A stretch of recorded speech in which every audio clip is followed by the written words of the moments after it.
ये त्यौहार असली खुशी लेके आता है। इसका असली जादू अजनबियों के भाईचारे में है। रंग, संगीत, नृत्य, ये सब भेदभाव को खत्म कर देते हैं। तेज आवाज़ें थके हुए पैरों में जोश भर देती हैं और चेहरों पर मुस्कान छा जाती है। ये त्यौहार खास खुशी लेकर आता है। इस अवसर पर करोड़ों दिल एक साथ धड़कते हैं, मानो सब आपके अपने हैं। ये है गणेश उत्सव, मुंबई का mega festival, the city of Ganesha. Arab Sagar के तट पर बसी एक महानगरी जिस पर छाया है जोश। महाउत्सव 10 दिन, लाखों लोग, हर गली हर नुक्कड़ पर धूम। ये था जश्न जन्मदिन का, मनोकामनाएं पूरी करने वाले इस शहर के बप्पा गणपति का। और ये है Mumbai, the city of Ganesha. इन दिनों हमें लगातार यही सुनाई देता है, बप्पा यानी पिता। पहले श्री गणेश को इसी नाम से पुकारा जाता है।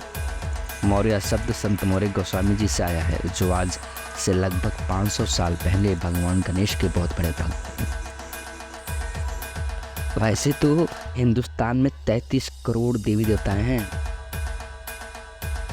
33 करोड़ देवी देवताओं में से यदि किसी देवता को मुंबई का कहा जा सकता है तो वो है हाथी के सिर वाले भगवान गणेश। इस त्योहार में गणपति के दर्शन के लिए लोग अति उत्साहित होते हैं। लाल बाग के राजा के यहाँ आने वाले अधिकतर लोग आशा और निराशा की अपनी ही कहानी होती है। हर कोई अपनी ही किसी समस्या से गुजर रहा होता है। कुछ लोग अपनी मनोकामनाएं लेकर लाल बाग के यहाँ पे आते हैं, जबकि कुछ लोगों ने यहाँ पर हर साल आने की परंपरा बना ली है। वैसे तो गणपति यानी गण मतलब होता है पीपल एंड पति मतलब होता है लॉर्ड, यानी देखा जाए तो भगवान यानी लोगों के भगवान, Lord of the people.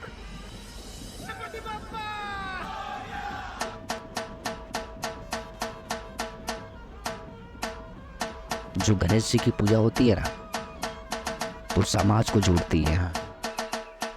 Mumbai में खासकर it's not a religious festival, it's also social festival. जब लाल बाग का राजा भाई कल्ला की हिंदुस्तानी मस्जिद के यहाँ पहुँचते हैं ना, तब पहली बार गणेश भक्त शांतिपूर्वक मस्जिद की अजान को अपने बप्पा के नाम करते हैं।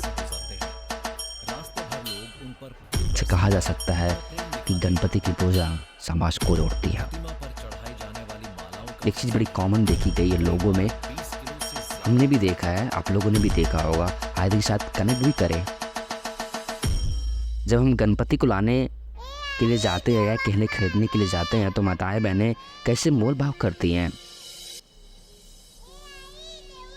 ये भी एक गणपति वाले से कि ये गणपति कितने के, तो गणपति वाला कहते हैं 1100 के। उस पर उनका आंसर होता है अभी तो पीछे वाले भैया जी 650 में दे रहे हैं, यही गणपति हैं। तो क्या हम ये मान लें भगवान का मोल तोल हो रहा है, हम उनकी बार्गेनिंग कर रहे हैं? नहीं, उस मिट्टी से बनी आकृति का मोल भाव हो रहा है, उस मिट्टी से बनी डिजाइन का, स्टैचू का, मूर्ति का मोल भाव हो रहा है, राखी भगवान का। वही गणपति जब घर पर आकर मूर्ति के रूप में स्थापित हो जाती है, विदाई होने पर घर कैसे आंसुओं से रोता है, विसर्जन होने पर कैसे सबकी आंखें भर जाती हैं, क्योंकि इस मिट्टी में मूर्त स्थापित हो गया है। दुनिया का अकेला भारत ऐसा देश है जो पत्थर के अंदर प्राण प्रस्थापित करता है, जो पत्थर के अंदर जान डाल रहा है। लोग प्राण को पत्थर बनाने की योजना में लगे हुए हैं, जबकि देश हजारों वर्षों से पत्थर को प्राण बनाने की योजना में लगा हुआ है।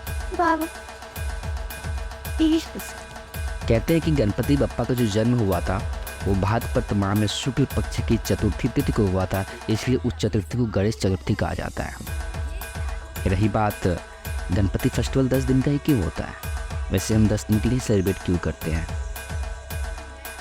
ये कथा महाभारत से जुड़ी है। वैसे तो बहुत सी कथाएं प्रचलित है, सबसे अधिक कथा जो प्रचलित है वो है महाभारत की। जब महर्षि वेदव्यास जी ने गणेश जी को कहा था कि आप महाभारत लिखिए, और 10 दिनों तक वो लगातार लिखते चले गए। इसके बाद उन्हें नदी में स्नान करवाया गया।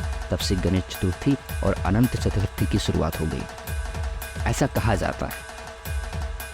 अब कहानी जो भी हो, अगर हम इसे आध्यात्मिक स्पिरिचुअलिटी के नज़रिए से देखें तो बप्पा हमें शिक्षा देते हैं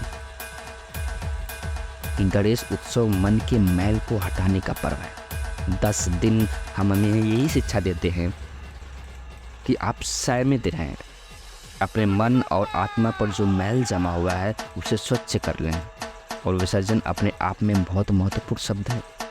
जिस शान से हम अपने परमात्मा को, बप्पा को घर लाए, उसी शान से हम विदा कर रहे हैं। उसके गुण का नाम ही विसर्जित है। और विसर्जन इस सत्य को स्वीकारने का अवसर भी है, जहाँ हम ये समझते हैं कि सब कुछ नश्वर है, सब कुछ मिथक है, हर चीज़ एक झूठी है।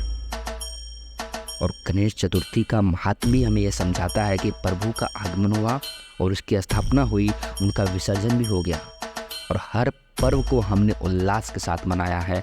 हर परिस्थिति में हम आनंदित रहे, यही गुण ही हमें सही मायने में आगे लेकर जाता है। जिससे अगले साल हम फिर गणपति का उत्सव बड़े धूमधाम से इनोवेट, रिन्यू, रिलेशन को रिपेयर करके सेलिब्रेट करते हैं।